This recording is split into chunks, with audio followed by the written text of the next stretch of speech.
So.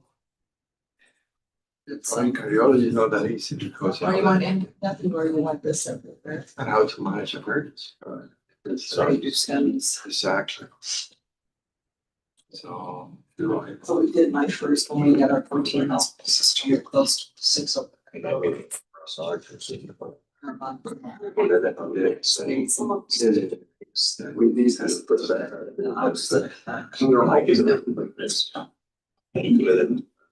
we can actually that's what we're saying.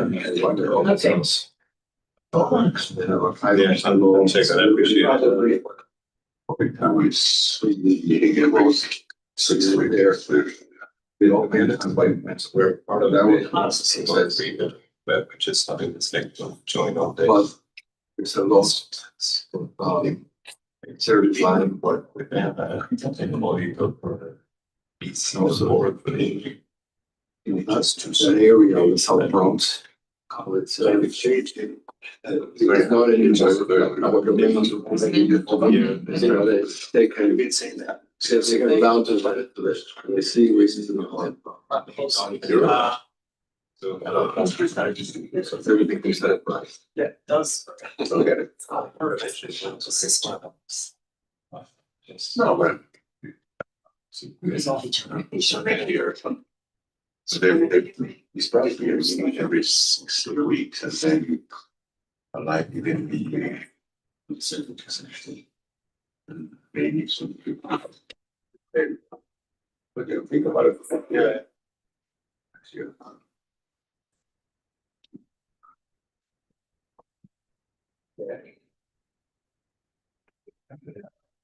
He said yes, yes, what I did.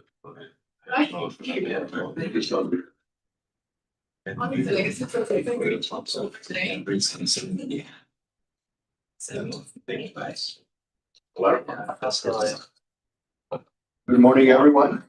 It's a great pleasure today to have on a different day of our usual cardiovascular grand round. For those of you who are connected remotely, if you have any trouble hearing, please call me or myself. It's a great pleasure today to have Cathleen Biga joining us. Cathleen is President and CEO of Cardiovascular Management of Illinois. It's one of the largest physician practice management in Chicago and in the country. She had incredible amount of experience managing to the point that she became in the ranks of the ACC to the position of president. She's the past president of the American College of Cardiology. And that was in recognition for a lot of the accomplishment that she had in really shaping the way that we practice cardiovascular medicine today. She's basically the brain behind the creation of Midaxium.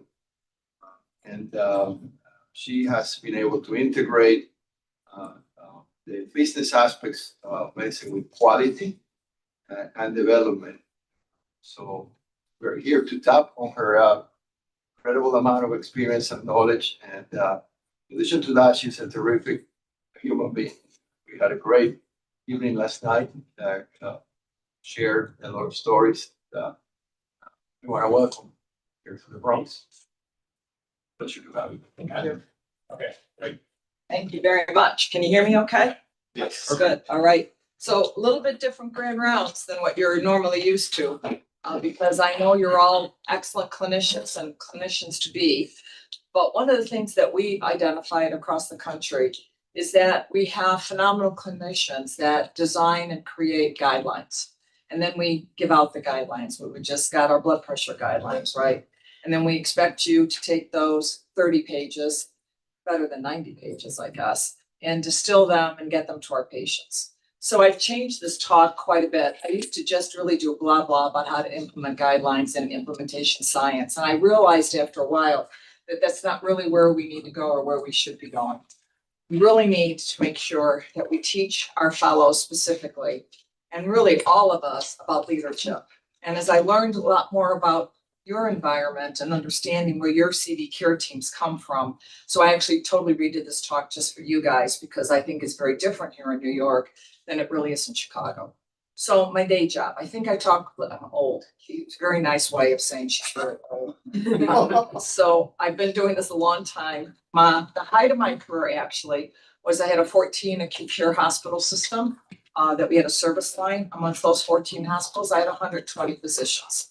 And then, and about, I don't know, we had about 30 advanced practice practitioners as well too. And the world changed, and it really started to change before COVID. So we conglomerated and then we divorced, and we have been divorcing ever since. So I've gone through 3 divorces in the last 2 years. Those aren't personal, those are professional divorces. We went from a 14 hospital system to a 10 hospital system that lasted about 2 years. And then my 10 hospital system went to a 8 and a 2 hospital system. The 8 hospital system is falling apart. We can certainly talk about that as you want, because I want to make sure that those of you that decided to sit in the back know where you're going when you leave fellowship, because the world is very, very different. So we will talk about guideline directed medical therapy, but we're going to talk about how we really get there. So it's an honor to be here with you. And I'm going to start with leadership, because I am convinced that we cannot implement guideline directed medical therapy without leadership. And as I watch how our care teams are so diverse, I understand you've got a union shop here, I have a union shop. Honestly, that makes leadership even more difficult sometimes. So when we talk about leadership, what is it that we're really talking about? Well, number one, it is not a straight line. So if you had told me 15 years ago that I would have started my own company and that I would have gone away from bedside nursing, I was a critical care nurse. Nothing was better than 3 GI bleeders, a couple STEMIs, and a crashing open heart. I mean, that was my idea of a great shift. I loved the chaos that critical care units brought. But then I realized, somebody asked me if I'd go and be an administrator. I'm like, an administrator? Those dudes up on the 6th floor? No way. I said, they just sort of sit up there and make our lives miserable. But yet I did. And if you told me 3 years ago that I'd be the president of the college, I would have said you're really crazy, because that can only be a position. So you need to understand that your leadership journey, no matter who you are, you may come into clinical, but you will have a leadership journey, and it's not going to be a straight path. And what we're going to talk about, because you're awesome in clinical competencies. You could probably talk me through HEP-REP better than anybody. You could do the pathophysiology of ANOCA with your eyes closed. We're here today to talk about those other things that we don't tend to teach. We're working with the program directors, because personally, I think this is really important for our fellows to understand. If I could be here with you for a week, we'd cover it all. But this morning, in 10 minutes or less, we're only going to cover the ones that I think are most important. And that is, you can't lead a team unless you understand who you are. Here's another thing. You can't lead a team unless you're committed to hiring people smarter than you are. You always have to hire people smarter than you are, because they will complement you. So we're going to talk about that emotional intelligence thing. We're also going to talk about our environment. Our environment is really strange right now. It's always been weird, but it's even a little stranger. And the amount of change that we're undergoing is the fastest I've seen in my very long time that I've been doing this. So we're going to talk about that. We're going to talk about how important it is to communicate. But first, we're going to talk about you, because as an administrator of 120 cardiologists, I used to train, Cesar could tell you if that's true or not, but I used to help educate our physicians in leadership. What I noticed after COVID is I would be putting fellows in charge. They'd come out, I'd hire them. First year, I'd go, ooh, I really need a director of my EP lab. I need a director of non-invasive imaging. I need this, I need that, because we were growing so rapidly. And the fellow, they'd go, okay, I call my baby docs. I keep calling my baby docs because I'm much older. We would do that, but we wouldn't train you. We would just give you the title. And that's where we have failed. So the goal is, if we've given you the title, which is lovely, we need to give you the tools in which to do your job. Because if we just toss you into the world without giving you the tools to do your job, your mom will be very proud of you, but you're probably not going to be terribly successful. So it's really important, as we're doing clinical leadership, that we really identify for you where it is that we want you to go. I call it your true north.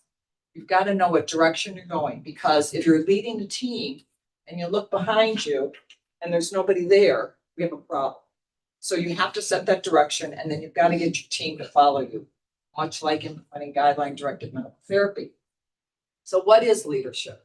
It's really all about setting direction, knowing where you want to go. If you don't know where you want to go, if you want to implement a pulmonary hypertension clinic or a cardiometabolic clinic or a cardio B, cardio onc, take your pick of all the things that we do in cardiology. If you don't know what it is that you want to do, stop and make sure, back up, make sure that you know where you're going. Because you're going to have to influence others, and that includes those people up on the 6th floor because they're running this show. And they need to make sure that what we're doing is financially sustainable. You're just thinking of a heavy Medicaid population. We're going to talk about access to cardiovascular care because it's critically important. We need to learn in this day and age to function on Medicare margins. That's not something hospitals are used to. Did you even know what that meant? How much do you get paid to read an EKG? Let me rephrase that. How many EKGs do you read a day? A few? Okay, how much you get paid? Somebody take a guess. $5. Smart man, but it's up to $7.10. So do you know how many EKGs you'd have to read in order to pay for your medical malpractice, which is, if you're an interventionist, is about $100,000 a year. It's a whole lot of EKGs that you've got to do. So that's who can be leaders. I can teach anybody to be a leader. I used to think, no, you were born a leader, that I couldn't teach you, but that's not true. I think we can teach the tools of management, but I think we can also teach how to lead. That vision is the most important thing, because if you don't know where you're going, nobody's going to be able to follow you. So no matter where you're going, doesn't matter what your subspecialty is, you've got to know where you're going to make that progress. And in order to be successful, you can't be a top-down leader. You got to walk the talk. You can't be dictatorial. You can't say, because I said so. Doesn't work that way. Now, you probably have a few bosses, probably none here at Einstein and Montefiore, because they're all probably excellent leaders. But you do have to make sure that that's it. And here's the key. There is nobody in this hospital, I can walk from the top to the bottom. There's nobody in this hospital that's more influential than your informal leaders. What am I talking about? Need another cup of coffee. Informal leaders are those individuals that do not have a title. They're your cath lab nurse. They're your ED person that's in charge of triage. They're your secretary on the telemetry unit. They're ones that probably know more about what's going on than the CEO does. So do not forget your informal leaders. And every one of you are really an informal leader. So don't think you have to have a title in order to be a leader, because you do not. You'll probably be much more important. And then we're going to talk about the environment. Is your environment stable? Life is good. Come to work, you know exactly what's going to happen. No, and so we're going to learn two things. Number one, you've learned this one. You're going to hire people smarter than you. You walk out of the room, right? Second thing we're going to learn is the environment's not our control. Never is it in our control. So we have to be adaptable. We have to be agile. We've got to change to the environment. Your best leaders are the ones that can walk into a chaotic cath lab during a procedure that's going south, and you look up and you go, I'm so glad Mario's here, because now I know we'll do the best we can. We may not have a good outcome, but we're going to do the best we can. It's going to be a calm situation, and we're going to follow our leader.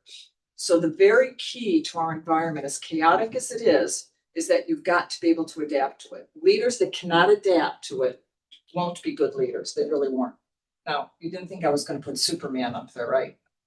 So it is your superpower to have that agility and that adaptability in leadership. It is the key to a really good leader. I use this, I stole this slide. We call it swiping. Steal with integrity, pride, and enthusiasm. So feel free to swipe my slides. I have no idea where I got this from, to tell you the truth. But it's a great example of Cathleen Biga. Because when Cathleen Biga looks in a mirror, I see a lovely ripe banana.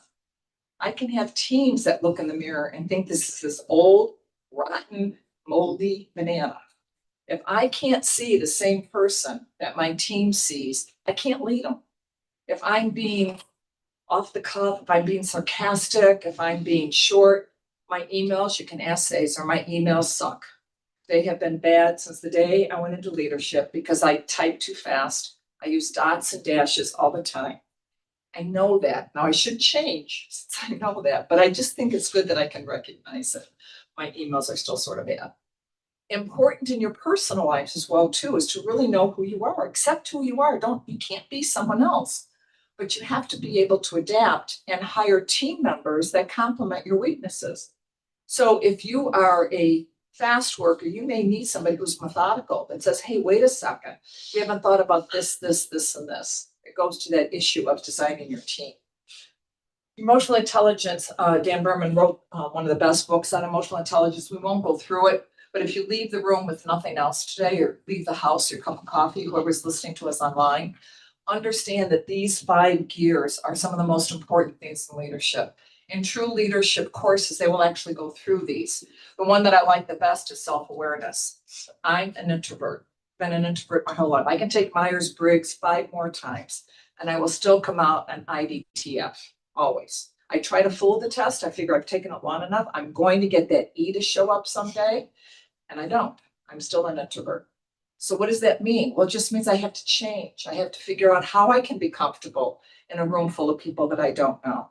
How can I do this? How do you come out of your comfort zone and do things that you want to do? And if you don't want to, that's okay. But then you probably want to take a different path. You probably want to follow more than you might want to be. Position leaders, most important thing. Don't try to be anybody else. Don't try to be Mario, just be yourself. He has his secret sauce, you'll have your secret sauce. If you try to implement, if you try to be someone else, you're not going to succeed. The other kind of key things about leaders: be truthful, be honest, package it nicely. Remember, every person you're talking to is a human being. There is somebody in the world who loves them. So you want to treat them with respect. You also want to make sure that we are inclusive. One of the things we have a hard time with in healthcare is being inclusive. It's really important that we take that filter. We all have implicit biases. We need to understand that, but we need to be inclusive. The other most important thing that I talk to physicians about all the time is please allow failure. You tend to not like to fail. I think they teach you it in kindergarten. I can usually pick kindergartners who are going to be physicians because you hate to fail. And you usually hate to fail because it's usually a patient on the other end of that might be the example of your failure. But the key to failure, if you don't allow your team to fail, they're going to be hiding. They're going to be doing things to try to mask that failure. The key to failure is not to do it again. So, and if you don't talk openly in your team after a tough code or after a tough case, how much better is it to dissect it and to talk about it than it is to sweep it under the carpet? So please allow your team to fail. And don't lead with your personal agenda. This becomes true when we talk about physician finances, when we talk about those non-clinical things. You really need to make sure that you're looking at things with a wide open agenda. It's very hard to do, but it's something that's really, really important. And of course, we've also already talked about the environment and who you are. Very important to understand who you are. So I said 10 minutes ago that I can't teach leadership. I never knew this rule existed. It's called the 70-20-10 rule. Because again, I didn't think I could teach leadership. And everybody kept saying, go for your MBA, go for your MBA. Now, I wanted to be a nurse. I like being a nurse. Being a nurse is cool. I like being at the bedside. So I got my master's in nursing. I didn't take one business course my entire career. And so when they asked me to run a hospital, I said, I can't run a hospital. I don't have any finance.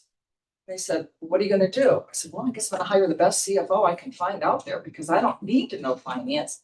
They need to know finance. So 70% of what you learn as a leader, you learn on the job. You learn by watching other people. You learn by walking into those situations, go, I want to be like them when I grow up. That's what I want to do. That's the kind of leader I want to be. It's true. Science and research has proven that 70% of what we do comes from that. 20% comes from the mentoring and sponsorship.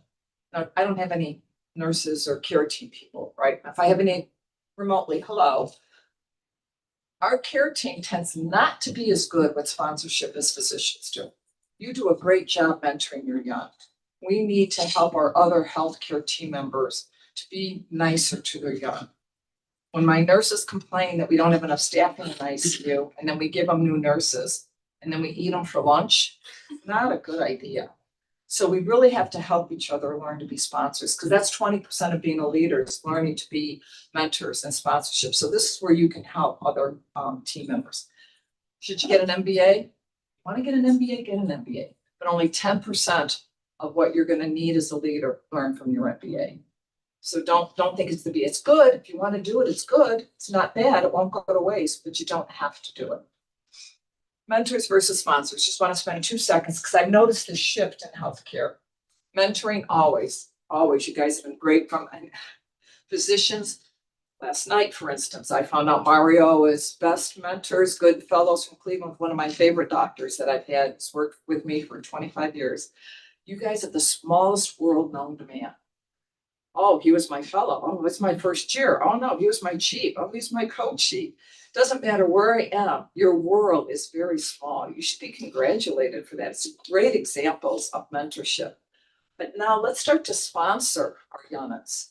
As we climb that totem pole of success, let's reach down and pull them up. Let's give them time behind the podium. Let's let them be first author. Let's let them do the abstract. Give them those chances that you had. So not only mentoring, but sponsoring people become really, really important. I'm going to do one slide on diet leadership. I talked about it last night. I feel so strongly about diet leadership. You're going, what the heck is diet leadership? It is working with your administrative team. We're not poison. We have too many of us. I will give you that. There's way too many administrators. But if you're going to run your cath lab, your EP lab, your structural lab, your AFib clinic, your device clinic, having somebody who understands the business side of healthcare is very, very powerful. It helps make your point when you get into that C-suite. They will help keep you where you can do things financially sustainable model, complement each other. I've had 4 dyads in my more than 40-year career. One of my dyads, I'm trying to retire. He is going to retire.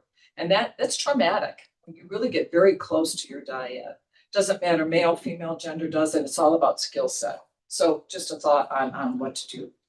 So remember, right now, I've got some leaders, but you're all informal leaders. Make sure that you use that power. It's very powerful to be a leader. Collaborate and communicate. Very important. We think we can never over communicate. And if we're going to now talk about how to implement guideline directed medical therapy through leadership, communicate to your patients in a way they understand it. This is their first heart attack. They have no clue what you're talking about. You know the 4 pillars of heart failure better than anybody. They have no clue what you're saying. Ejection fraction, what the heck is that? Cabbage is something I go to the grocery store and find in the vegetable aisle. So make sure that we're communicating with our patients and with our team. We're not doing it in silos. We talked a little bit about service lines. It's a whole big topic that we could do. So it doesn't matter what box you're in, what your square lines are. It's all about who you are and how you implement. So now we're going to transition a little bit into getting us into guideline directed medical therapy and talking about health equity. Tough topic right now in the United States. The college has decided we're not going to shy away from it because it is who we are. We believe very strongly in it. I don't know how many of you know Dr. Paul Jones from Atlanta. I was on a panel with him once and he made a comment that has stuck with me forever. Somebody said, what's health equity? Explain it to me in a sentence. And he said, health equity is when every single person across the globe can wake up every morning and believe that they have access to good quality cardiovascular care. We are so far away from that. I've got healthcare deserts in Chicago. We have 57% of our counties in the United States that do not have a cardiologist. So what is health equity and how are we going to get to it so that it's a fair and a just way of getting in to see our patients? Because without it, we know from research, we know from scientific research that the infrastructure is going to cost us more. Why? You see it here, especially maybe in our Medicaid or our self-pay patients. They don't come until they're so sick that it's going to cost us 5 times as much to get them regulated. So we've got preventative cardiology is the most underrated, under-focused part of our cardiovascular continuum. It would cost us much less if we would prevent the disease instead of treating the disease, but that's my soapbox. Okay, another slide I swiped. Love it because it sort of tells me a story. Yes, baseball, it's good. I've got everybody is trying to watch the game. Here we're treating everybody equally. They've all got a beautiful same size stool. After I gave this talk once at ACC, I went to the next ACC meeting. There was a stool behind the lectern. Why? Because we had had a speaker and she was like this. And so we thought, well, we'll treat her equally. We'll get her up on a stool. Okay, thanks very much. Why don't you get rid of the lectern? So here, we're gonna do this equitably. Yeah, just a play on words, equitably. But the big kid says to the little kid, hey, take my stool. It's great. Everybody can see the game that way. Everybody's happy. But we're still missing the point. Why not just take down the darn fence? The barrier. Why do we have the barriers in healthcare? Why do we make it so hard for our patients to get to us? Why do we make it so hard that when they walk in the ER and they're confronted by, I need your insurance card, I need this, you're clutching your chest, you having chest pain? We make it so difficult for our patients. It's no wonder that they have a hard time trusting us. So if we're really going to do equitable access, we need to do that. And we need to do it with education. I don't care if it's within your system, your organization, ACC, your subspecialty society. And I'm not going to ask this question, I asked it last night. Advocacy. Physicians are horrible at advocacy. Do you realize who makes all the rules? They're 22 years old. They don't wear socks. They know a little bit about healthcare, a little bit about banking, a little bit about retail. They're very smart people up on that hill. Between them and Baltimore, they're the ones that are determining what you're going to get paid and how you're going to do it. You have to get involved in advocacy. I'm sorry, you can't pretend it doesn't exist. The attorneys have got a phenomenal path.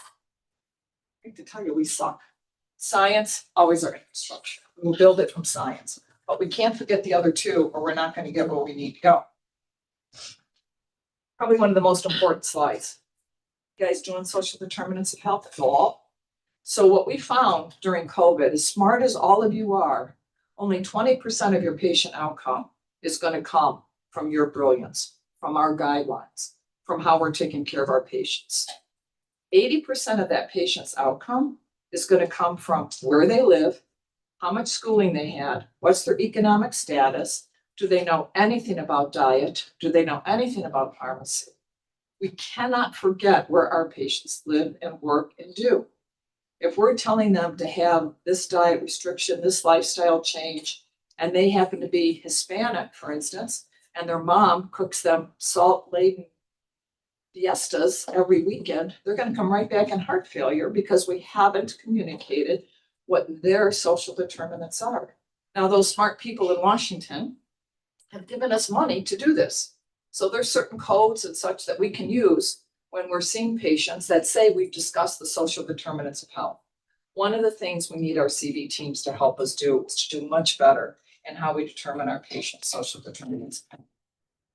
Just an example of implementation science prevention. I just can't do these talks without saying you've got to do better in prevention. We don't pay for prevention.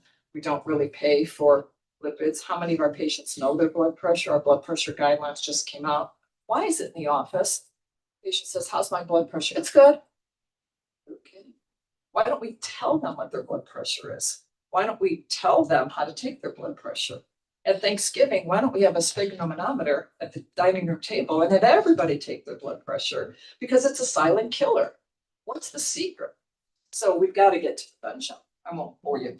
So Sam is my mom. I've taken Sam with me across the globe because we have an epidemic of heart failure, AFib heart failure. The problem when my mom was diagnosed, she was an Irish lady, never sick a day in her life until she was. She was in heart failure, AFib. She has a son who's a doctor. She's got me, and then she's got a finance son. What can you do? You know, mom, you just have what you got. Anyhow, I went over to her house her first day after discharge, and she has got these pills from one side of her island to the other, and she's crying. What's the matter? I don't know. They talked to me for 20 minutes. They gave me all these pills. I have no idea what I'm supposed to do. Great, we did a great job. You know what we did a great job on? We did a great job clicking every darn box in Epic. Her chart was complete when she left that hospital, but she didn't have a clue on what to do. Luckily, she came in a way. What this represents is in my system, the 6 ways a patient can come in with heart failure. They can come into anybody. Internal medicine, the emergency room, a cardiologist who's interventional and somebody made him do clinic that day and he really couldn't care less because he can't wait to get back in the lab. No, that doesn't happen here. It probably only happens in Chicago. But we got to take care of Sam because this is what he looks like. He just walks out and goes, I have no idea what they just said. They were throwing these BNPs and this echo and this ejection fraction. Phew, I just can't breathe. That's all I know. I can't breathe. So we need to get Sam up. We need to make sure we have the exact same guideline, no matter where he comes in. We can make sure our team can talk to him because you don't have time. How many of you are in 15-minute clinic slots? You're lucky. Do you have 20-minute clinic slots? What do you think you can do in 20 minutes to somebody who has no idea what you're talking about? So we need our team to work at the top of their license. I do not want to see a physician rooming a patient. Makes me crazy. I don't want to see a nurse rooming a patient. Makes me crazier. I want my MA to room my patient. I want them to take the blood pressure and tell the patient what it is. I want the nurse to come in and ask them about their diet, ask them how they're feeling, ask them if they're doing their weights. If you do your team in that manner, your patient will think you've spent an hour with them because you'll come in and you'll wrap this whole thing up because they'll trust you, but you're going to use all the work of your team. We've got to start using our teams because we have to deliver healthcare differently. Can't help myself. So we're going to spend, if I got time, we're going to spend a couple minutes on a fee schedule. Anybody know what a fee schedule is? Everybody, what I'm talking about? You have all like a paycheck? Everybody take a paycheck home? They have mortgages, like the grocery store. I heard dinners are really expensive in New York. I know parking's really expensive. You can't even drive into New York without it costing you something. Okay, so there's we have 4 fee schedules in our world. That's how you get paid. I'm not going to bore you. I don't want physicians to know how you get paid. I want you to understand the intersection between your clinical skills and your financial and quality skills. So that's what we're going to do for the next 10 minutes. Won't be too boring. So our rule, which is the fee schedule, physician fee schedule, was released in July. The final rule will come out. Anybody in here EP? Yeah, he just looked at number We know 4. very well. We're fighting for every year. Give me some, IV, And you will continue I to do it. fight and you will not win. Do you know what you're not going to We're win? not gonna win. You're not going to win because our dear EP fellows, when they got the survey, so all these things are determined by a survey. If you ever get a survey, I don't care if I'm in the grave, send me an email. I'll make sure somebody's monitoring my email box because we've got to teach physicians how to fill out these surveys. What happened in this survey? My wonderful EP colleagues, whom I love to death, decided they could do ablations in 16 minutes. First time the code was valued, it was at an hour and a half. Well, what do you think they're going to do when they're looking at these results from the people who do the procedure? These weren't administrators. These were physicians that said, we're so speedy. We're so good. We can do it this fast. On the other hand, I really believe that what you said before is more important, which is the lack of advocacy in our field. That's right. So SEP, HRS, we have created the The FSCR. HRA advocacy as a 6C, and we're working hard. And are you funding it? Are the doctors all contributing or are your EP fellows contributing to it? Not yet, but soon. But what is sad to me is that in Washington, I understand the time, but medicine is not time, as you were just saying. You can do in an hour or in 10 minutes. That's a skill of the operator. But the complexity of performing a transeptal access cannot be judged by a 10 or 20 minutes or 30 minutes. It has to be evaluated for how much training you need to And how all much do that pressure and you how risk you have. So it's sad that all these rules are based on timing. It's, to me, sad to observe. Have you ever done a survey? Yes, I've Yeah. done. Okay. I know very well. I actually now, because I'm on podium very often, we are trying to change that when a procedure is faster, it's not faster in time, it's more efficient. We're eliminating all the timing from every paper we publish. Every clinical trial won't report any longer the time to do a procedure. We learn. But You learn.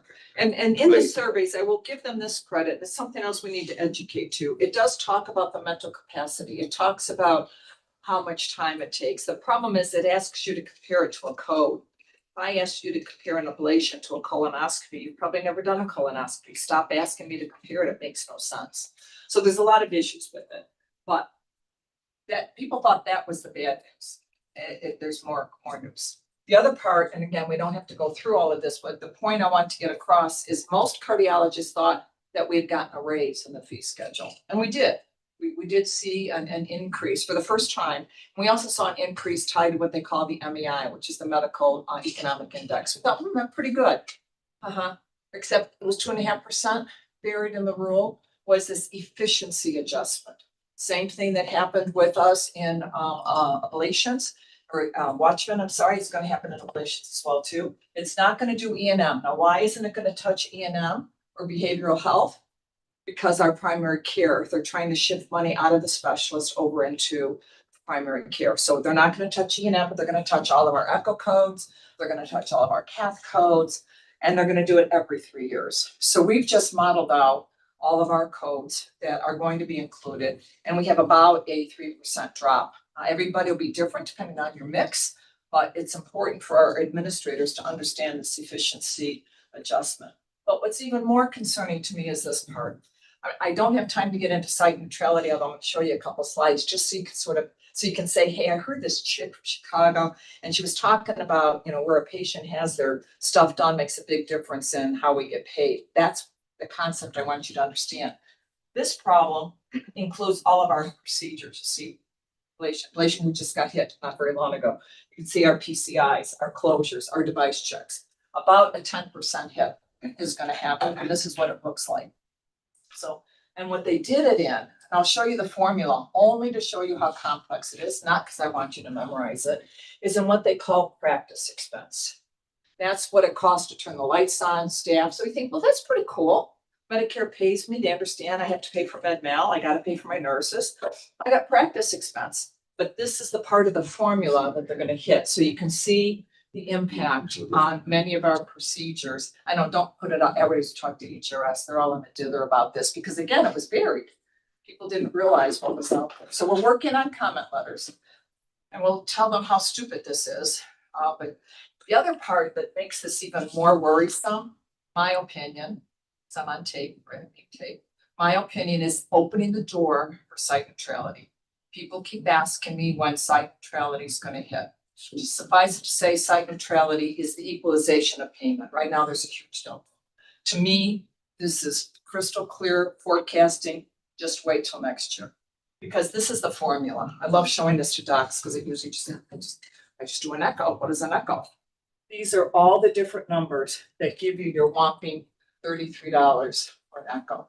And you can see, here's your RVU. This is your work number. This is all you guys hear about is RVUs. Here's that practice expense. What the heck is this? What's a gypsy? Gypsy is where we live. Now you really want to live in Anchorage, Alaska. Anchorage, Alaska has got the best payment. You're like Chicago. I have 4 different payment schedules because we're in 4 different districts. New York is very similar to Chicago. So this is your gypsy, where you live factor. And you can see the practice expense shows up here. So that practice expense, every time they drop it, impacts this fee schedule. They do give us credit for malpractice during that scope. But anyhow, that's the formula that gets us there. What does that translate into? So here's Medicare. This is what we get paid for an echo. But remember, patients only get 80% for Medicare. So just follow it down. So when somebody says to you, that slide I just showed you, it's only a 2% hit. It's only a 2% hit, no big deal. But you can see the difference between 24 and 25 and into 26 because it went to pressure. But what I did do was this. This is sort of when I started, left hospitals, came to physicians. I call it death by 1,000 cuts, but since we're being taped, I just call it time. Because they keep, it's only a couple percent, no big deal. But just take a look at what happened. $125. And then take a look, can you see down here? This is when the world really started to change. Because when we were all independent, $474 is what we got for an echo. First toll bell, remember I said that indirect thing was like a bellwether, be careful. The DRI Deficit Reduction Act dropped us in half, and then it was the beginning of the end. Here's all these little cuts. And by the time you're done 30%. Physicians. Technical side is sort of equal. Just real quick, I want to show you the difference. These are some of the things you do pretty routinely, right? So here's the physician fee schedule. So if I do a nuclear in my office, I get $377. If I walk across the street and I do it in the hospital, they get 1,300. Same machine, same tech, same study. What the heck? Just follow it down. EKG, 680. But yet if I do it in the hospital, now do you see why the hospitals are in trouble? Now do you see why the hospitals try to do as much imaging on their own campus as they possibly can? When we talk about site neutrality, this is what we talk about them equalizing. And trust me, they will not equalize to this number. They will equalize to this one. So that's kind of where we're heading to sort of see the changes. And you can also see it's not just us. I just put those in there for giggles, but this is really our stuff. Okay, let's talk about procedures. One of the other things in the fee schedule is they're removing the inpatient only. Anybody here do structural? Anybody do ablations?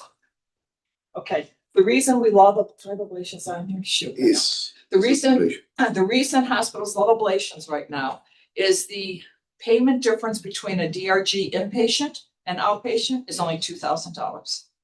You'll see here, when you start looking at these payments, it's more like 7,000, 10,000. You can see the difference. So our ablation is going to go down again, probably next year.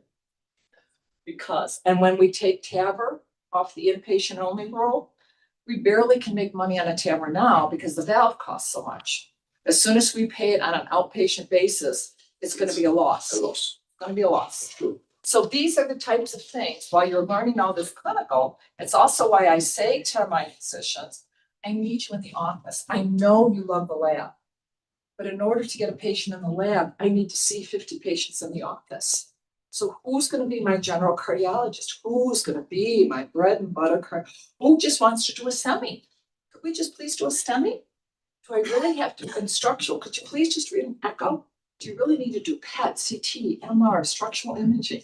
Yes, we need to do it, but we can't forget our bread and butter. We can't forget those images that got us where we need to go. I do have a patient on. Yeah, so you can see it's only a $2,000 difference. That'll change. That's why hospitals love ablations. You want a PFA system? How many rooms do you want me to put it in? How many ablations can you bring me? So can I interrupt you now? Or? Yeah, absolutely. So thank you. That's amazing. And I mean, I'm actually involved into this with the HRS at a high level, so it's very good for me. But why there is this discrepancy? It's an advocacy problem. The discrepancy is that, you know, the work review for the doctor may trending down. But the reimbursement, before we go to a sign trial, the reimbursement of the ablation for the hospital keeps going up. So I have Mario telling me, oh, you need to do more ablation to keep your target. Why? They are making more money on each procedure that I've been doing.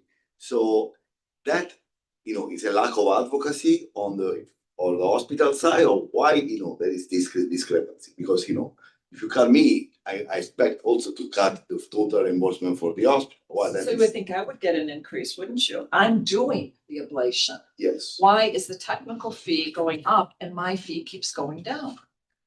Why is that? The hospital has a very strong lobby. Every time site neutrality comes up, their lobbyists are all over that hill. So when I go to Ledge Conference in October, I will see, will I see him? I know you're busy, but this is where this And happens. this is why half of the state and the doctors in my colleagues are creating this ASC where they co-own. Because they have And financial. they don't care about the RVU any longer. And HRS and ACC together, we worked, you want to see efficacy? I was on the call with HRS when we were talking to Yeah, I remember. CMS for the ablations in an ASC. And you can see why. But as I caution everybody, don't be building 6,000 ASCs because it's going to go down. To sanitize. It'll go down, just like PCIs, they're gonna go down. We have to learn how to manage to that. All right, one more thing that I wanted to talk about. It's another thing in the fee schedule. Heart failure. I'm gonna summarize it in like 3 words. It's like 7 slides in here, just in case you can read faster than I can talk. This is what's gonna happen next year with heart failure. It's another project that only hits the docs, doesn't hit the hospitals. It's on our fee schedule. And what it basically says is any non-invasive physician.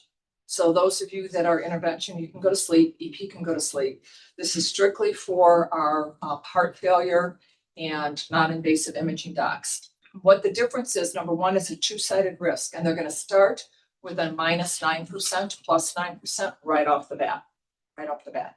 You treat more than 20 patients with a heart failure diagnosis, they'll fall into this. We will know what physicians are going to be impacted in December. So we don't know who is. It'll probably be about half the country, I think. I only say this to make sure people are paying attention to how fast something can change and how fast it can impact your compensation. So this is the blah, blah. But the critical part of this is it going to be half based on quality, talk about quality, and half based on cost. All the MIPS things that we've sort of, do I even teach you guys fellows about MIPS anymore? It's probably just so embedded in your medical records, but this is what it's going to talk about. This is what I wanted to talk about. These are the quality metrics. In my world, 8 and 5, we're awesome. We're at 98%. Most people are. Why? Because are you on Epic Shop? So Epic is built in. You click your drugs, right? You do them. Life is good. I ran these other 3 codes because if this starts, all I can say is we're in really big trouble. My functional status test, which requires a 30-day post assessment, we're at 0. So I bring this up because when this starts, you're not going to be able to change the Titanic on a dime. You've got to start looking at these metrics because it is going to impact how it impacts your comp is going to be very interesting depending on how you're paid. But it's going to be another financial pressure that we're going to have as we go along. And you're going to be responsible for the cost. If you just read the echo, you'll be pulled in to the money. So lots of problems with it, lots of issues with it. Obviously, the college is working with the subspecialty societies. We've got lots of comments on it. But my guess is 90% of you or 99% of you have never heard about it, which is one of the things I try to do is for everybody to know what's coming. So I'm going to close with the care team. I'm going to go through it fast. We can have some questions because I just plead with you, no matter what your situation is that we've got to figure out how to start using our care teams more appropriately. Blah, blah, and who care teams are. Again, you can have these slides if you want them. The important concept is what we do with them. We have to be able to empower our team.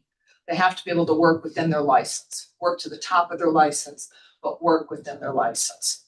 Because we need our dietitians, we need our pharmacists, we need our social workers, we need meds to beds, we need to make sure our patients have their meds when they leave here. We need our community resource workers, we need our social workers. All those people we just not been communicating with because we're so busy that we just can't figure out how to redefine how we're going to take care of all these patients. Patients love it when they have a care team. I have my secretaries that have been with us 20 years. The patients will call the secretary because they trust, they've seen that secretary their whole life. Secretaries, no, well, what was your weight? Okay, let me get the nurse for you. It was that trust relationship. So don't negate your contact center. They are the worst paid of our entire team, and they are the most important people, and they turn over constantly because we treat them terribly. They're the front line of your office. They need to understand. We need to spend the time training them. I digress. Our healthcare professionals tend to like it in a team-based care because they feel needed, they feel wanted, and it helps the health system because we've got to deliver this cost less expensively. We've got to get back down to our Medicare margins, as I mentioned. So, and if you say the doctor will see you now, the team will see you now. Our heart failure clinic is probably our most successful clinic. They have to see a heart failure specialist every 13 months. They would much prefer to just stay in my heart. We diurese them up there. They come to the ED. We do high dose diuretics in the ED. They know their heart failure team. And that team is not just our APPs. Our nurse does all the education. We have a foundation grant because we can't get paid for dietitians. So all those types of things become really, really important. So don't forget your team. And I usually do a talk about how to structure your team. So I just put this one up. Again, as you can see, I always like sometimes putting it into a graph, who does what, because you don't want to be duplicating. Do not ask the same patient the same question 15 times. If the MAs ask the meds, look them up. Don't ask the patient again. They'll probably tell you something different because they won't remember. So let's streamline how we deliver care. And now most of you will just say, just do my inbox. So we now have a process where our physicians don't have inbox issues. Our APP handles the inbox. All of our primary calls now done by APPs. So our physicians' call life has gotten a billion times better. We don't need to commit for stents. So those are the types of things that we talk about burnout. These are the types of things that we've got to do. And it all comes through leadership. That's why I started with leadership. And our administrators, our hospital administrators have got to realize building bricks and mortar, government is pushing us outpatient. We're eliminating inpatient only. We're building ASCs. We're building cardiac rehab in the home. We've got to make sure that we are skating to where the puck is going to be, not where it's at. We have to figure out where it is that we're going to be providing care. And with that, I just ask you to be a Jedi for me. So make sure that we are just, diverse, and inclusive. And it's been awesome talking to you. And I did leave 10 more minutes. Well, thank you very much. It's a wonderful lecture and so needed for us. I think we love the science. You like that? What is the background? Oh, it is from, where's it from? Saudi. Oh. We love the science behind cardiology, but this is so important for us also to be able to take care of our patients. So we'll go through some questions. Please put your questions in the Q&A if you have some. We'll start with Dr. Garcia. I mean, it's more of a question. First of all, thank you for such a really tour de force. It was fantastic. I like both parts of your presentation. A lot of the things that you mentioned about leadership, I completely agree with you that leadership is learned by looking at examples of good, but also bad leadership, which we should learn.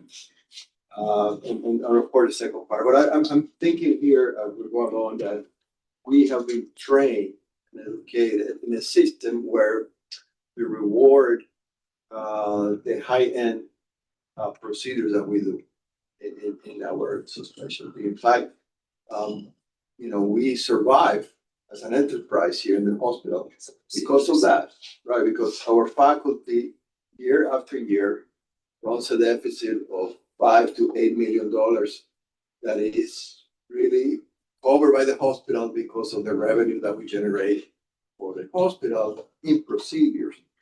But for every ablation that Luigi does and for every structural procedure that Asim does, is not here, there is a tremendous amount of work that has to be done by everybody else in the faculty to find those patients. And we don't rely much on primary care.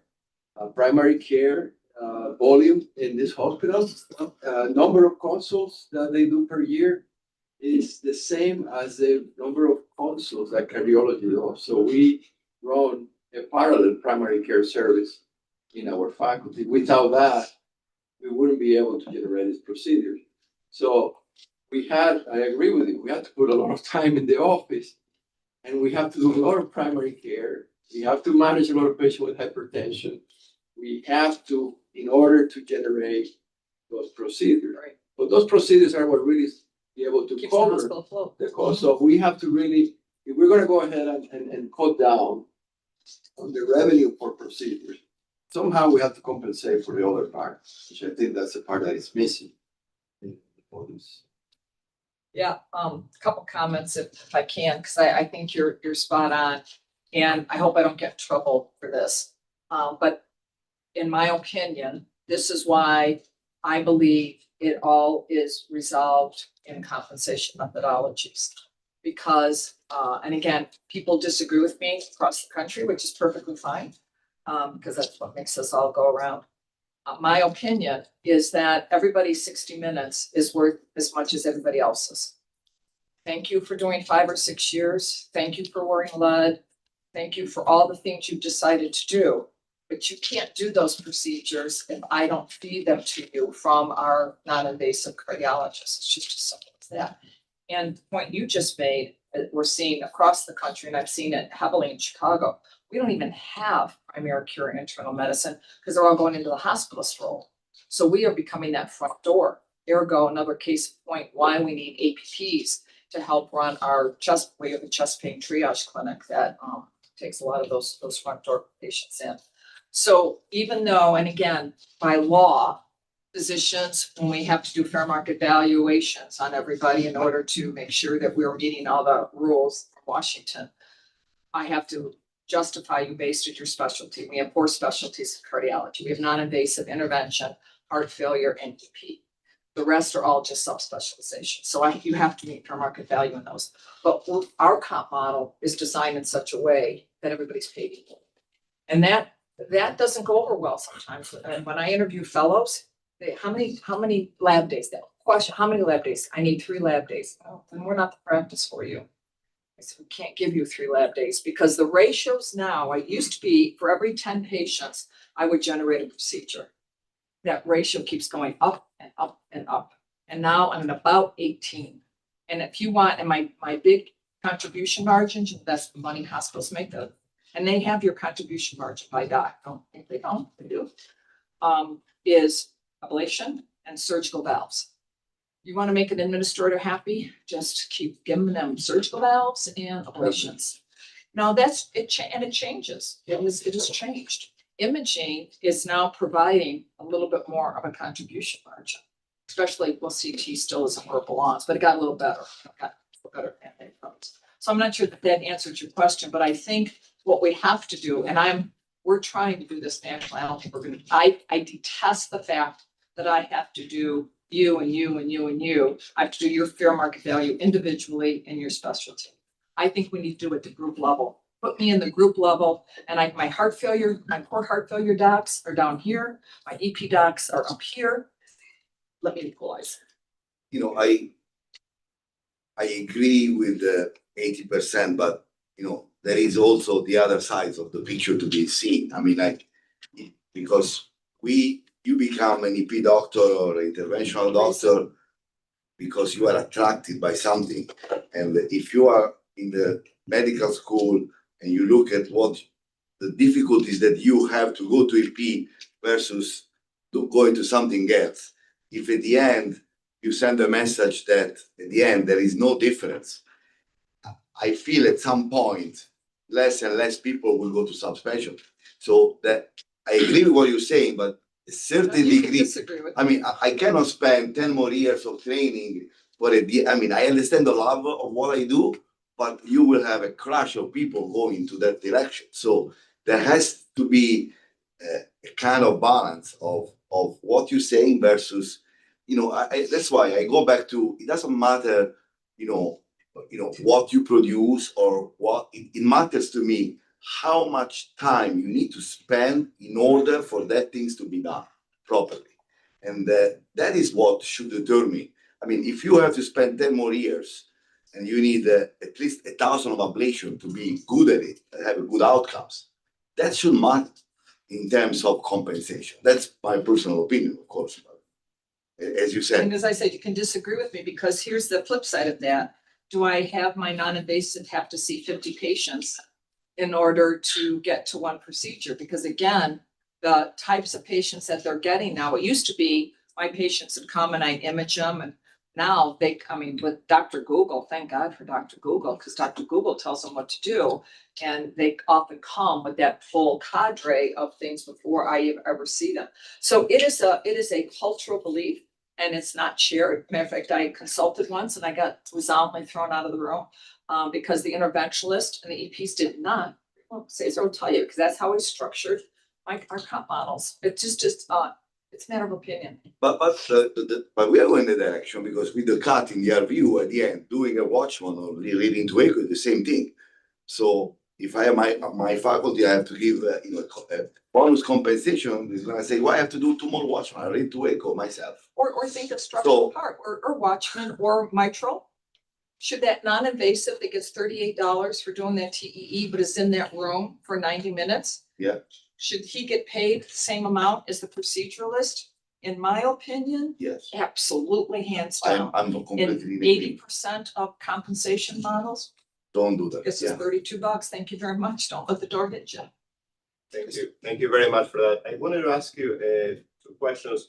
One is when we talk about the RVU's changes and this neutrality, we're leaving inflation aside. So that's the first one. How can we bring inflation into the equation? And the second is quality is very important and people should be responsible for it. But how do we avoid poor hospitals with sicker patients to get penalized like it happened in the past? Yeah. let's do the second question first. The problem in my world, quality is 10% of total compensation.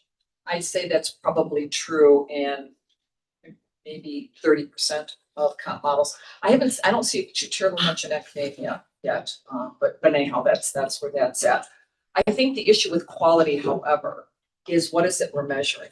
Are we really impacting patient outcomes? And if you remember that ambulatory surgery model I showed you, if you think about it, yes, the beta blockers and stuff are important, but let's really think about patient outcome. That functional assessment is probably the most important quality metrics. And we didn't do it because it's too hard. It would take too much work. And that's the problem we have with quality, is that we've got to get it embedded. It doesn't matter if it's too hard or too much work. We've got to figure it out. And the first question was, inflation. Well, I throw up my hands. The physician fee schedule is the only fee schedule in the country that does not get an automatic increase. You get automatic decreases every single year. So, no. Advocacy, contribute to your PAC. I don't care what PAC you contribute If to. I can say the physician one, but the administrative one keep going up. I So should the have brought that physician go up. down, but the administrator fee goes up. So I have a great, when I do my top 10 environmental factors, the growth of administrators is staggering. Staggering. Staggering. I can excuse part of it because when you look at the timeline, they put all the IT support into that administrative category. Now, I don't know about you, but I still remember the first time they brought me in a computer and put it on my desk and I said, what am I supposed to do with that? I would dictate my letters on my way home from work. It was beautiful, life was great, and then they bring me this machine. Well, what has happened since they're a big black hole and they're a death spiral. If you're on IT, we love you. We do love you, but it's very complicated. That's part of the problem with the administrator. We have way too many administrators. Our system is way too expensive, and it's because of all these, or even quality. We have all these quality things that have become mandated, and all they've done is add cost. I was telling them at dinner last night, Karen Joyner Maddox, who you may or may not, one of my heroes in life, she's down at WashU right now. She did this most incredible lecture on the last 10 years and what we have mandated for quality and what patient outcomes look like. Do you know what impact we've had with all this mandated quality? Still have the highest maternal mortality rates. We still, ever since pre-COVID, our incidence of heart disease continues to go up. We are not getting better. We're not getting better. So we're doing something about it. That's my life. Thank you very much. One last question from Mario. So I was fascinated by the formula. Did you like that? Yeah, I like that, but I think it's missing one more factor that we should put in. Over the years, the cost of continuing medical education and credentialing has continued to rise. It's not only the cost, what it takes, but it's also the opportunity loss, right? Because we have to spend more and more and more time Good doing courses. not only the courses that we have to go. I mean, the things that I have to do in the hospital for maintaining my yeah, all that my online stuff. credentialing. Yeah. So that has to be factored in some way in this RVU model. Good luck with that. We tried to get the cost of PAC systems. I mean, you can't live without a PAC system. And we tried to put the cost of the registries. You can't do watch without registries. We lost because it's a zero-sum game. The problem with the physician, unlike anything else, the physician is a zero-sum game. So if they give us more money, that money you gave up, thank you very much. I'm sure. I think dermatology is applauding you. They're very happy for that money. Because I call them the food fights. They're the food fights in Chicago because when they take money away from somebody, they give it to somebody. Because at the end of the day, it's a zero-sum game. One of the advocacy person, lobby person that we spoke told me, Luigi, don't waste your time in trying to fight this. If you want to say this, you have to look at all the specialties. Find somebody that is overpaid by far and say you should pay less this procedure in dermatology because at the end they are in a budget, so they cut and put somewhere else. So you have to eliminate. You don't fight to change yours. Find something else. That's right. Last one, Aldo. I just want to get your kind of if you have a crystal ball and a kind of a little forecast into the future, because the way I see it is kind of very grim. In one side we are being pushed to do more, right? Because if your fee goes down, keep up with your salary, you need to double, triple the amount of work you do. And I feel like we're kind of kind of almost like capacity. Not to mention that it's expected for us not only to see the patients, but you have to do research. You have to not only pay for the certification, but you need to study for it and keep up with that. And that's not built into the time when you're working. Right. So in one time, you're kind of squeezed to the end. And your compensation is actually, going down. So people is gonna eventually not gonna do this. And I think the system is gonna break. The system is gonna say, I'm not gonna do this. So I mean, for me, and the other side is quality, right? So then they start penalizing for quality. So then if I'm seeing 40 patients, yeah, I can be efficient, but to a certain level. So once I pass my 20 patients, if quality is gonna have to go down.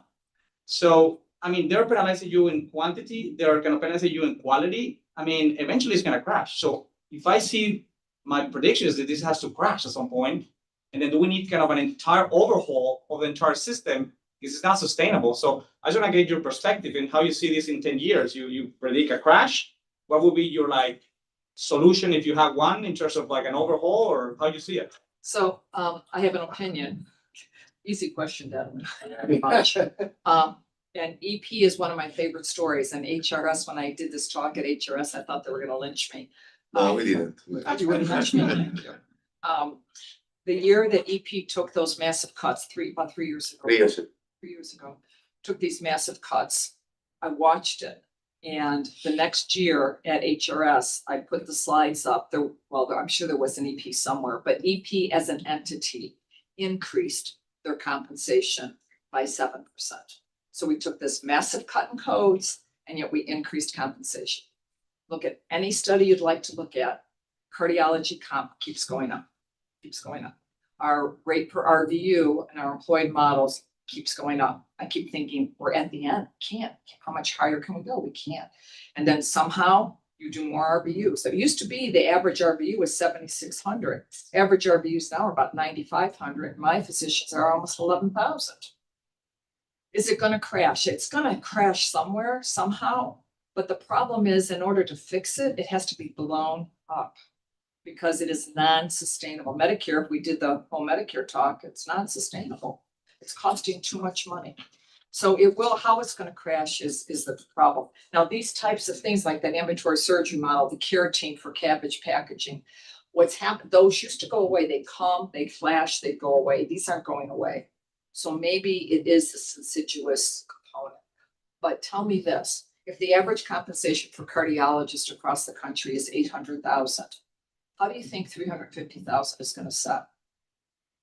What should the compensation for people who have worn lead, who have done training 15, 17 years of their life, what should that compensation be? That's the problem. And that's a disconnect. So I don't have the answer. But it's certainly fraught. My crystal ball is so cracked. Thank you. And we have to change how we deliver care. And I think for you guys, like our APNs, so we pay for all of our APNs. If you have a team model where they're all inclusive, I believe there's a way out of this that is doing the right thing from a quality perspective. Because you can't, the physicians, we don't have enough of them. So I do believe care-based modeling is another way that will change how we do things. Thank you. Thank you very guys are much. awesome.